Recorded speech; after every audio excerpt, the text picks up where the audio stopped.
তোমরা তো অনেকেই জানো পৌষ সংক্রান্তির দিন আমি তেমন কোনো পিঠে বানাইনি। সেদিন আমার একেবারেই ইচ্ছে করছিল না। সেজন্যই আমি শঙ্খকে কথা দিয়েছিলাম অন্যদিন পিঠে বানিয়ে খাওয়াবো। সে কারণেই আজকে বিকেলবেলা থেকে আমি শুরু করেছিলাম পিঠে বানাতে। প্রথমেই বসে পড়েছিলাম নকশি পিঠে নিয়ে, কারণ আজকে যতগুলো পিঠে বানিয়েছিলাম তার চেয়ে সবচেয়ে কষ্টকর মনে হয়েছে আমার নকশি পিঠে। কারণ এই পিঠেটা আমি গত বছরও ট্রাই করেছিলাম। গত বছর শুধুমাত্র নকশি পিঠেটা ট্রাই করার জন্য ওটা কিন্তু ভালোই হয়েছিল।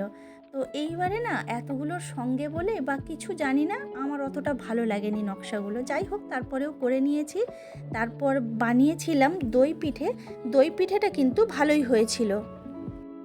তবে সবচেয়ে মজার ব্যাপার কি জানো তো, আজকে এতগুলো পিঠে বানিয়েছি কিন্তু আমি একদমই ভিডিও করতে ভুলে গেছিলাম লাস্টের কয়েকটা পিঠের ভিডিও করতে। যাই হোক, তো আজকের পিঠে হয়েছিল ভাপা পিঠে, মালপোয়া পিঠে, নকশি পিঠে, দই পিঠে, মুগ পুলি আর মাংসের পিঠে। আর সঙ্গে দুধ পুলিও একটু করেছিলাম।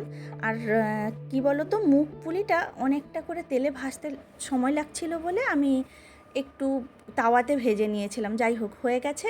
সবাই বলো কেমন লেগেছে।